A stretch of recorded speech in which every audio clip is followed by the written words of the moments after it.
Imaginez un petit boîtier rond de la taille d'une pièce qui serait posé sur votre crâne. Il permettrait de résoudre de nombreux maux dont les remèdes n'ont pas encore été trouvés par l'humanité, de la cécité à la perte de motricité en passant par la perte de mémoire, tout pourrait être corrigé. Il serait aussi la porte d'entrée vers une humanité augmentée en démocratisant la télépathie et en créant une symbiose avec l'intelligence artificielle.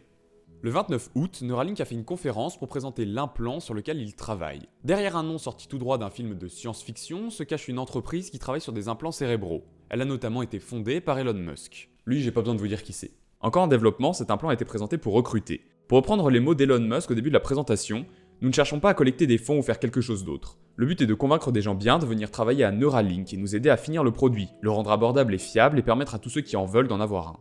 Cet implant aura donc pour but de résoudre notamment des problèmes au niveau du cerveau et de la colonne vertébrale. Il est composé d'un boîtier et d'aiguilles qui viendront s'enfoncer dans le cerveau, et ces aiguilles elles seront capables de recevoir et d'envoyer des signaux électriques. Pour l'implanter dans le cerveau d'un patient, par souci de précision, on passera par un robot, avec une opération qui pourrait durer aux alentours d'1 heure sans anesthésie. Selon Elon Musk, l'objectif est de le rendre le moins cher et le plus accessible possible, donc même si son coût devrait être de quelques milliers de dollars à sa sortie, il baissera rapidement. Après une présentation sur des cochons, on a eu une séance de questions-réponses, où les membres de Neuralink répondaient aux internautes, notamment sur Twitter. Les scénarios sont nombreux, mais dans le futur, on peut vraiment imaginer que ça puisse aider beaucoup de monde. Un des principaux objectifs serait d'ailleurs la guérison de la paraplégie. Ils ont aussi cité d'autres perspectives, comme la possibilité de le relier à une caméra et ainsi rendre la vue aux aveugles. Mais tout ça ne semble pas s'arrêter à la résolution de problèmes médicaux. Je vais pas citer tous les objectifs formulés ici, mais on aurait par exemple des perspectives de télépathie sans même avoir besoin de formuler des mots. Nos pensées seraient transmises aux autres telles quelles et pourraient être interprétées. Une idée pourrait aussi directement être retranscrite dans un logiciel sans même avoir besoin de la mettre en forme soi-même. On peut par exemple penser à du design ou de la musique, on n'aurait plus besoin de passer des heures sur un logiciel pour avoir le résultat qu'on veut. Et on pourra peut-être même dire adieu à l'anxiété, la dépression et les addictions.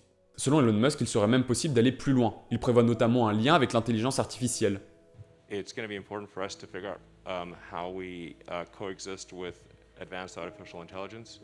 I think achieving some kind of AI symbiosis where you have an AI extension of yourself, having that symbiosis be good. Il compare même son produit à Black Mirror avec une sauvegarde des souvenirs.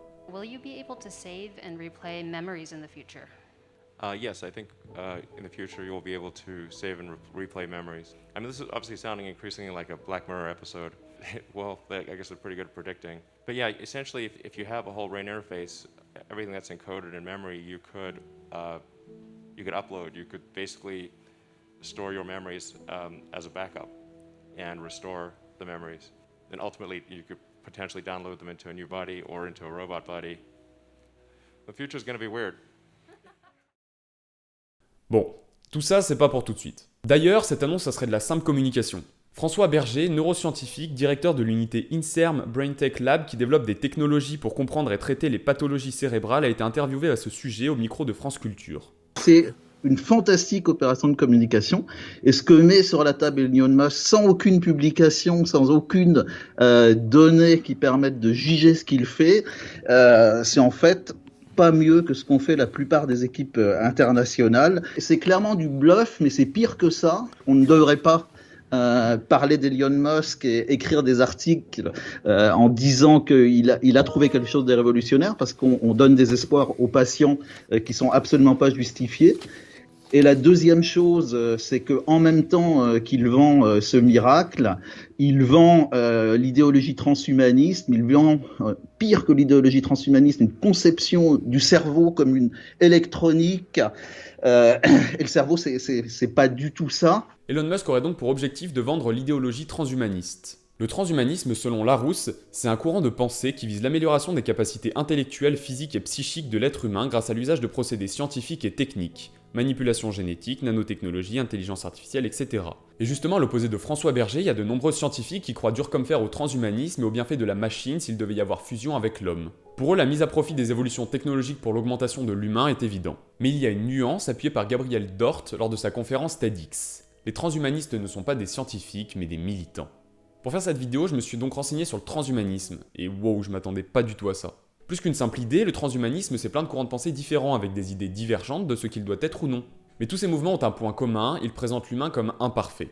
Cette imperfection pourrait être comblée avec des prothèses qui viendraient augmenter nos capacités physiques ou d'analyse. Aujourd'hui, ces prothèses sont exclusivement développées dans un objectif médical pour rendre la motricité à qui l'aurait perdue ou tout simplement ne l'aurait jamais connue.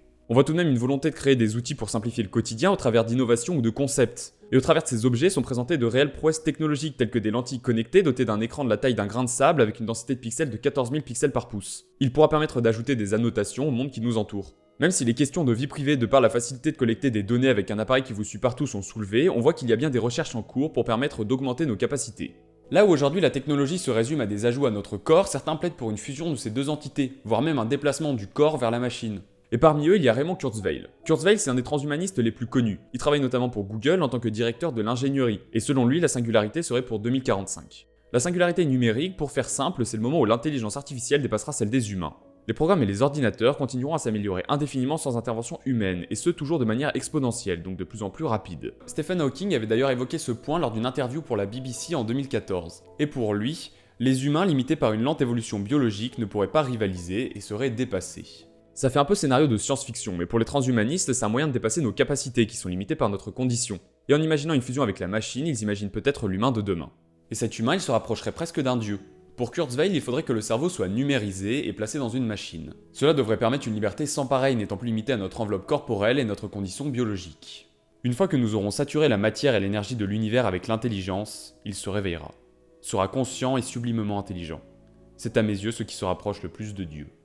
Dans cette quête de la perfection de l'homme, on perdrait ce qui fait de nous des humains, la définition même d'un humain ne correspondant pas à cette vision de l'évolution. Donc finalement, en cherchant son amélioration, on cherche à créer une nouvelle espèce, une nouvelle condition, en mettant peut-être fin à l'espèce humaine telle qu'on la connaît aujourd'hui. Quoi qu'il en soit, outre tous les questionnements philosophiques que ça pose, la question de la réalisation reste en suspens, car tout ça ce ne sont que des projections.